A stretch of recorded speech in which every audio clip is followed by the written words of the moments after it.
श्री गणेशाय नमः।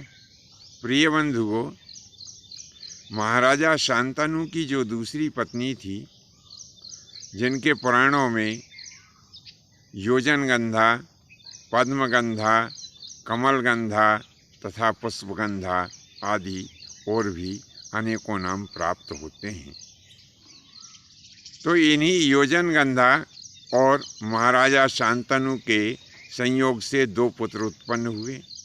एक का नाम चित्रांगद था और दूसरे का नाम विचित्रवीर्य था। इनमें चित्रांगद बड़े थे और विचित्रवीर्य छोटे थे। तो ये दोनों राजकुमार जब बाल अवस्था में थे, उसी समय महाराज शांतनु का स्वर्गवास हो गया था। तब कुल परंपरा के अनुरूप जो बड़े पुत्र चित्रांगद थे, उनको राज तिलक दे दिया गया और पितामह भीष्म उनके संरक्षक बन करके राज का कार्य देखने लगे। जब चित्रांगद कुछ बड़े हुए तो एक समय ये शिकार खेलने के लिए वन में गए। वहाँ पर इनकी भेंट चित्ररथ नाम के गंधर्व से हो गई। चित्ररथ गंधर्व पूछने लगा, तुम कौन हो? तब महाराज चित्रांगद कहने लगे कि मैं हस्तिनापुर का नरेश, जगत में चित्रांगद के नाम से विख्यात हूँ। कहो, तुम अपना भी परिचय मुझे दो। तब वह चित्ररथ नाम का गंधर्व कहने लगा, रे मूर्ख, मेरा नाम धारण करके जगत में घूमता रहता है। यदि तूने मेरा नाम धारण किया है तो आ और मुझसे युद्ध कर। महाराज चित्रांगद क्षत्रिय स्वभाव के कारण उससे भयभीत बिल्कुल नहीं हुए और उन्होंने चित्ररथ नाम के गंधर्व से युद्ध किया। परिणाम थोड़ा सा उल्टा हुआ। उस युद्ध में महाराज चित्रांगद चित्ररथ नाम के गंधर्व के हाथों मारे गए। हस्तिनापुर की राजगादी फिर शून्य हो गई। सब लोग विचार करने लगे कि अब क्या किया जाए, किसको राजा बनाया जाए। तब पितामह भीष्म कहने लगे कि सुनो, मैंने पूर्व समय में वचन दिया है कि मैं सदैव हस्तिनापुर की राजगादी के ऊपर जो भी व्यक्ति आसीन होगा, मैं सदैव उसका संरक्षक बन करके और इस राजगादी की रक्षा करूँगा। इसीलिए मेरा जो छोटा भाई विचित्रवीर्य है, इसको इस राजगादी के ऊपर आसीन कर दिया जाए। तब पितामह भीष्म की बात सबको उचित प्रतीत हुई। सभी सभासदों ने मिल करके और भीष्म पितामह के जो छोटे भाई विचित्रवीर्य थे, उसको हस्तिनापुर की राजगादी के ऊपर बिठा करके और राज तिलक कर दिया। विचित्रवीर्य जब बड़े हुए, पितामह भीष्म को उनके विवाह की चिंता सताने लगी। तब उसी समय क्या हुआ कि काशीपुरी के राजा ने अपनी 3 कन्याओं का स्वयंवर किया। वे तीनों कन्याएं अम्बा, अंबिका और अम्बालिका के नाम से जगत में प्रसिद्ध थी। काशीपुरी नगरी में उनका स्वयंवर चल रहा था कि उसी समय पितामह भीष्म अपने सैन्य बल के साथ में वहाँ पर पहुँच गए। पितामह भीष्म ने तीनों कन्याओं को अपने रथ में बिठा लिया। वहाँ उपस्थित सभी राजा लोग इसका विरोध करने लगे।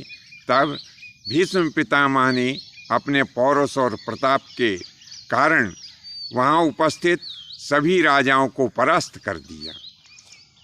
उन तीनों कन्याओं को लेकर भीष्म पितामह अपने हस्तिनापुर नाम के नगर में आ गए।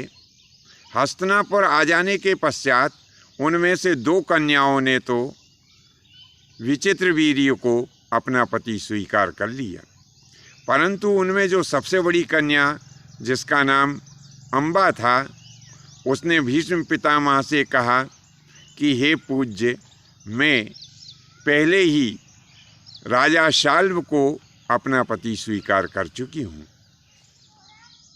तब पितामह भीष्म ने अपने कुछ सैनिक उस कन्या अम्बा के साथ में किए, उसको एक रथ में बिठा करके और राजा शल्व के यहाँ भेज दिया।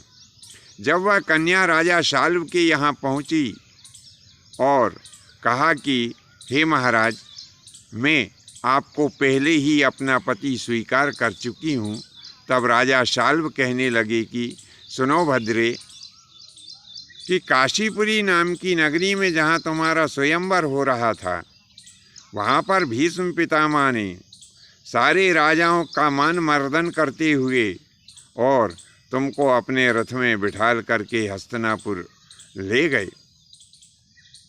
मैं पितामह भीष्म से हारा हुआ हूँ, मैं कैसे तुम्हें स्वीकार कर सकता हूँ। अब तो चाहे कुछ भी हो जाए, मैं तुम्हें स्वीकार नहीं कर सकता। तुम्हारा जहाँ मन चाहे तुम वहाँ जा सकती हो। वह कन्या निराश होकर के पुनः भीष्म पितामह के पास में आई और कहने लगी, हे पूज्य राजा शल्व ने मुझे स्वीकार नहीं किया। अब क्योंकि काशीपुरी नगरी में आपने सभी राजाओं को पराजित करके और हम तीनों बहनों को यहाँ पर हस्तिनापुर में ले आए हैं, मेरा निवेदन ऐसा है कि अब आप ही मुझसे विवाह कर लें। तब पितामह भीष्म कहने लगे कि मैं तुमसे विवाह नहीं कर सकता हूँ। तुम्हारी जहाँ पर जाने की इच्छा हो तुम स्वतंत्र हो और जहाँ तुम जाना चाहो मैं तुम्हें वहाँ पर पहुँचाए देता हूँ।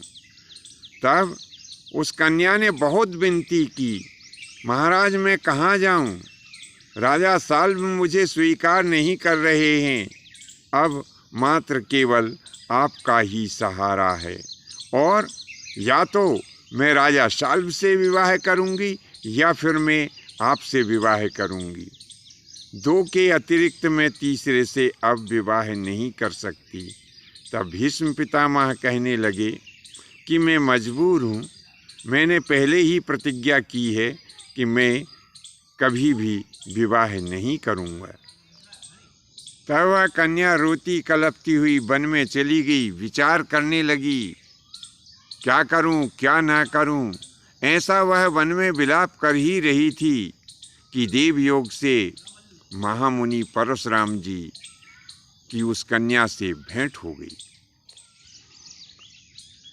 तब महामुनि परशुराम जी उस कन्या से कहने लगे, हे बालिके तुम क्यों रोती हो, तुम्हारे कष्ट का क्या कारण है, मैं तुम्हारा कष्ट जानना चाहता हूँ और जहाँ तक मुझसे बन पड़ेगा मैं तुम्हारे कष्ट के निवारण का उपाय भी करूँगा। तब उस कन्या ने अपनी सारी आप बीती मुनि परशुराम जी को कह सुनाई। परशुराम जी कहने लगे कि सुनो, मैं भीष्म पितामह के पास में चलता हूँ और निश्चय ही मेरे कहने से भीष्म पितामह तुमसे विवाह कर लेंगे।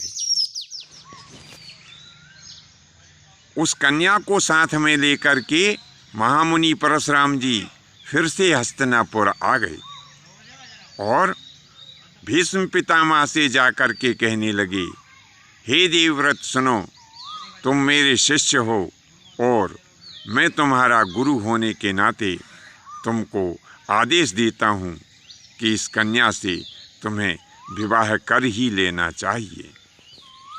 तब भीष्म पितामह हाथ जोड़ करके कहने लगे कि हे गुरुदेव, आप मुझे विवाह करने के लिए विवश बिल्कुल ना करें, क्योंकि मैं पहले से ही वचनबद्ध हूँ कि मैं किसी भी स्त्री से विवाह नहीं करूँगा। तब परशुराम जी कहने लगे कि मैंने भी इस कन्या को वचन दिया है कि मैं तुम्हारा विवाह भीष्म पितामह से करा के ही रहूँगा। यदि तुम मेरी आज्ञा की अवहेलना करते हो तो निश्चय ही मुझसे युद्ध करने के लिए तैयार हो जाओ।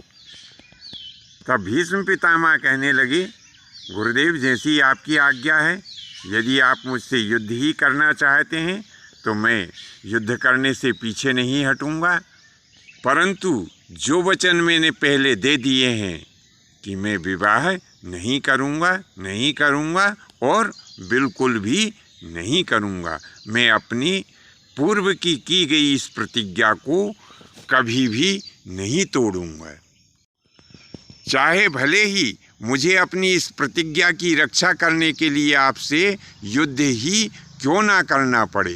दोनों तरफ से अस्त्र शस्त्र चलने लगे। वहाँ पर बात की ही बात में एक बड़ा भयंकर युद्ध आकर के उपस्थित हो गया। सारे देवता लोग घबरा गए, विचार करने लगे कि कहीं ऐसा ना हो कि इन दोनों के युद्ध के कारण यह संपूर्ण त्रिलोकी नष्ट न हो जाए। वहाँ पर त्रिलोकी के नष्ट होने की शंका देवताओं के मन में घर कर गई। तब सभी देवता आए। उन्होंने गुरु परशुराम जी और भीष्म पितामह से अपना युद्ध समाप्त करने के लिए निवेदन किया। देवताओं के आग्रह को स्वीकार करते हुए दोनों महान वीरों ने अपने युद्ध को समाप्त किया। युद्ध जब समाप्त हो गया तब गुरु परशुराम जी महाराज उस कन्या से कहने लगे कि हे बालिके, मैं अपना वचन पूर्ण नहीं कर पाया हूँ। अब जो तुमको उचित लगे वह कार्य करने के लिए तुम स्वतंत्र हो। तब उस कन्या ने क्या किया कि उस समय उसने एक चिता तैयार की। उस चिता में अग्नि प्रज्वलित करके वह कन्या उस चिता में प्रवेश कर गई। परंतु चिता में प्रवेश करते समय उसने पितामह भीष्म को भी एक श्राप दिया कि सुनो भीष्म, तुमने तुम्हारी जिस प्रतिज्ञा की आड़ में मेरे जीवन के साथ में खिलवाड़ किया है, तो मेरी भी एक प्रतिज्ञा सुन लो कि दूसरा जन्म धारण करके मैं भी तुमसे बदला लूँगी और मेरे द्वारा लिए गए बदले के कारण ही तुम मृत्यु को प्राप्त होगे। ऐसा कहते हुए वह कन्या अग्नि में प्रवेश कर गई। बंधुओं, आज के लिए बस इतना ही। शेष फिर कभी नए विषय के साथ में आपकी सेवा में प्रस्तुत होंगे। आज्ञा दीजिए। धन्यवाद। जय माता की, जय परशुराम जी की।